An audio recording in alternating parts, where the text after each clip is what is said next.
एक गांव में एक स्त्री रहा करती थी। वो स्वभाव से बहुत ही गुस्से वाली थी। गुस्सा उसकी नाक पर बैठा रहता था। छोटी छोटी बात पर वो तुनक जाती और लोगों को भला बुरा कह देती थी। आस पड़ोस में रहने वाले लोग उससे परेशान थे और उससे बात करने से घबराते थे। घर कैसे अछूता रहता। उसका गुस्सा घर पर कलह का कारण बन चुका था। उस स्त्री को एहसास था कि गुस्सा उसके लिए परेशानी का सबब बनता जा रहा है। अक्सर गुस्सा उतरने के बाद वो पछतावे की आग में जला करती थी, लेकिन गुस्सा नियंत्रण के बाहर होने के कारण स्वयं को लाचार पाती। एक दिन गांव में एक महात्मा पधारे। उनकी कीर्ति जब स्त्री के कानों तक पहुंची तो उसने निश्चय किया कि वो महात्मा जी से मिलकर अपने गुस्से को दूर करने का उपाय पूछेगी।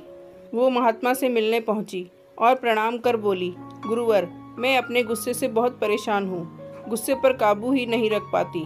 गुस्से में अक्सर लोगों को भला बुरा कह जाती हूँ और बाद में पछताती हूँ। मेरे गुस्से के कारण सब मुझे नज़रअंदाज करने लगे हैं। इससे मैं बहुत दुखी भी हूँ। मुझे कोई ऐसी दवा दीजिए कि मैं गुस्सा करना छोड़ दूँ। महात्मा जी ने उसे एक शीशी दी और बोले, पुत्री, इस शीशी में क्रोध दूर करने की दवा है। अब से जब भी तुम्हें क्रोध आए, इस शीशी से मुंह लगाकर दवा के कुछ घूंट पी लेना। 10 मिनट तक दवा को मुंह में ही रखना है। 10 मिनट तक मुंह नहीं खोलना है, नहीं तो दवा असर नहीं करेगी। स्त्री दवा पाकर बहुत खुश हुई और महात्मा जी का धन्यवाद कर अपने घर लौट गई। महिला ने महात्मा जी के बताए अनुसार दवा का प्रयोग शुरू किया। उसके बाद उसे जब भी गुस्सा आता, वो शीशी से मुंह लगाकर दवा पी लेती थी। धीरे धीरे उसका गुस्सा कम होने लगा।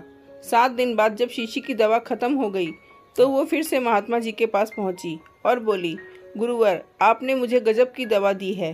पीते ही मेरा सारा गुस्सा छूमंतर हो जाता है। अब वो दवा खत्म हो गई है।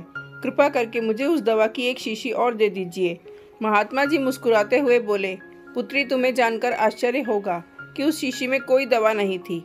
उसमें सादा पानी भरा हुआ था।